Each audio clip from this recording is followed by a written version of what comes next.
Olá pessoal, tudo bem? Eu sou o Starley, eu estou aqui para poder compartilhar algo com você nesse vídeo a respeito de uma matéria muito importante e, a bem da verdade, nas matérias que eu trabalho como professor, é a matéria que eu mais amo, que é a matéria de teologia, não é? Nós estamos aqui gravando esse vídeo, já finalizamos uma aula de teologia aqui hoje e eu quero agora fazer um resumo daquilo que foi ensinado aqui hoje. Nós estamos trabalhando a matéria sobre história da Bíblia e a pergunta que fica muitas das vezes na cabeça de muitas pessoas que estudam a Bíblia, que amam a teologia, é: qual será a melhor tradução bíblica para me usar? Qual é a melhor Bíblia? Qual é a melhor Bíblia de estudo? Você já percebeu que nos dias de hoje nós temos Bíblia de tudo quanto é jeito e dos mais diferentes tipos? Tem Bíblia grande, pequena, média, Bíblia do homem, da mulher, Bíblia do homem que ora, Bíblia da mulher que ora, Bíblia do cristão que não ora. Tem Bíblia para tudo quanto é jeito. E o que é fato é que nesse vídeo eu quero poder resumir para você, ainda que for um tempo muito curto, a respeito de um pouco da história da Bíblia.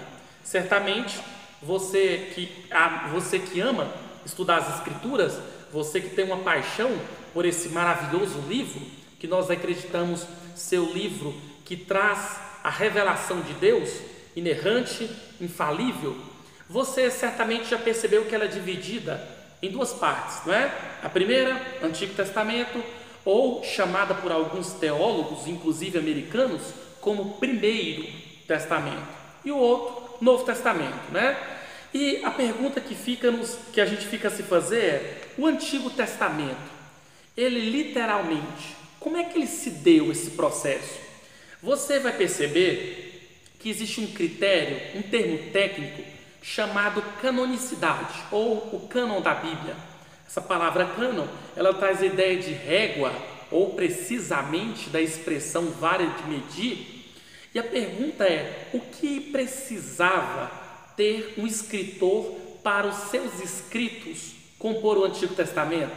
E certamente você vai perceber, quando você estuda as páginas do Antigo Testamento, que no Antigo Testamento muitas das vezes aparece a expressão "assim diz o Senhor", ou "e veio a minha palavra do Senhor". Por muitas das vezes, quando aparecem aquelas expressões bíblicas, eu gosto de um comentário do Dr. Russell Shedd, que infelizmente há pouco tempo atrás veio a padecer, veio a ter óbito, não é? Quando ele dizia que essa expressão ela significava uma revelação original da parte de Deus. Portanto, toda vez que você vê na Bíblia a expressão "assim diz o Senhor", ou "veio a minha palavra do Senhor", ou igual está em Ezequiel 37, "veio a minha mão do Senhor e me levou num vale que estava cheio de ossos", ali significava que Deus estava dando experiências originais para os profetas. E esse, acredite você, era o critério para compor escritos do Antigo Testamento, que o aglomerado desses escritos formavam por completo o Antigo Testamento, que vai de Gênesis a Malaquias. Era receber revelações originais da parte de Deus. Você sabe que o Antigo Testamento ele é específico aos hebreus, judeus, enfim, e o que é fato é que a língua que permeia no Antigo Testamento, em quase todo o Antigo Testamento, é a língua hebraica, com poucos trechos em língua aramaica devido à influência de vários povos. Portanto, o Antigo ou o Primeiro Testamento são os 39 primeiros livros da Bíblia, escrito em hebraico, em poucos trechos em aramaico, devido à influência de povos em alguns períodos onde o povo judeu foi escravo. E o que vale destacar também é que o Antigo Testamento ele é dividido em momento da lei, momento patriarcal, momento dos profetas, e profetas têm profetas maiores, profetas menores, enfim. Esse momento foi um momento muito importante, logo porque esse momento ele vai literalmente preparar para a maior revelação que vai vir na parte 2 da Bíblia, que é o Novo Testamento. Pergunta é, se no Antigo Testamento o critério era receber revelações originais da parte de Deus, logo isso era ser profeta, e no Novo, quais deveriam ser as características para alguém escrever um livro para compor o Novo Testamento? Será que se hoje alguém fosse escrever, ele iria escrever, por mais que o texto fosse bíblico, teologicamente correto, será que o escrito hoje poderia compor a Bíblia? Claro que não. Por quê? Porque o cano já foi fechado, a régua já mediu.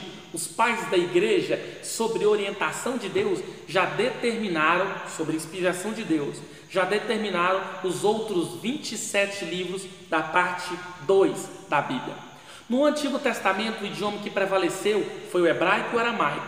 No Novo Testamento, devido ao período interbíblico e à ascensão do Império Grego, e basicamente com o desejo de Alexandre Magno querer helenizar o mundo, você vai perceber que os escritos do Novo Testamento meio que acabou sendo influenciados pela língua. Portanto, todo o Novo Testamento, de Mateus, Apocalipse, ele é escrito em língua grega. Ele é escrito em língua grega. Portanto, eu costumo dizer que é impossível alguém dizer que conhece realmente o texto bíblico sem beber nas fontes dessas cópias, desses manuscritos originais. Uma pergunta que costuma sair muito é: a Bíblia tem erro de tradução? Sim.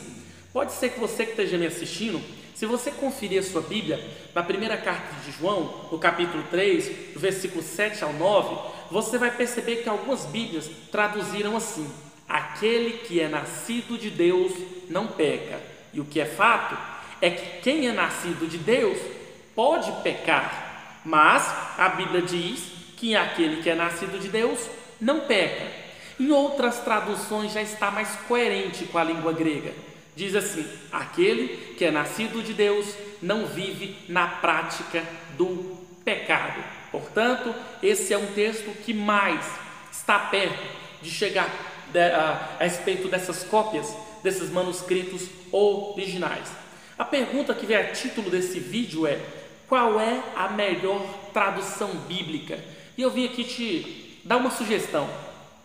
Acredite você ou não, mas a melhor tradução bíblica é todas. Eu sugiro você ter todas as Bíblias que você puder ter. E é um princípio hermenêutico: traduza a Bíblia pela Bíblia. Traduza a Bíblia pela Bíblia. Não importa quem você seja, líder, pastor, líder de jovens, enfim. Basicamente tenha várias Bíblias. Starley, tem Bíblias de estudo que você me recomendaria alguma? Tem. Eu te sugeria, por exemplo, a que eu tenho. Eu amo a Bíblia de estudo que eu tenho. É a Bíblia de estudo Plenitude. Todavia, as Bíblias de estudos, elas são caracterizadas pelas notas de rodapé.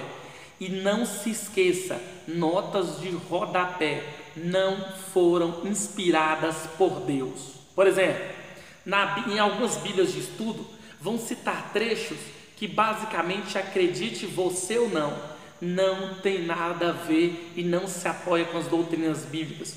Um exemplo, eu tenho esse exemplo para dar: a Bíblia de estudo Dake, ela afirma que a conversa e o diálogo entre Deus e Satanás, em Jó capítulo 1, versículo 6, se deu no céu. Eu acredito que se Satanás do céu foi expulso, eu acredito que é lá que ele não terá mais acesso.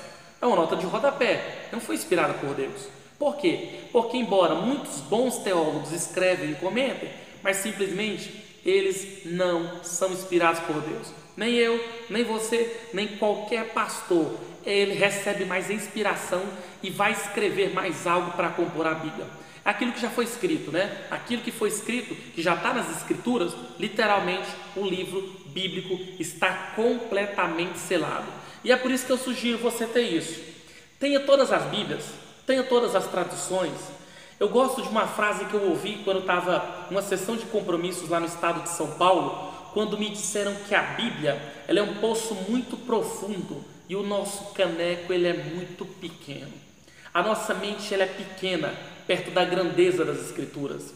Nós somos literalmente frágeis para entender a fortaleza contida nas Escrituras Sagradas. Hebreus capítulo 4, verso 12 diz: porque a palavra de Deus é viva e eficaz e mais penetrante do que qualquer alguma espada de dois gumes. É isso que eu quero que você entenda.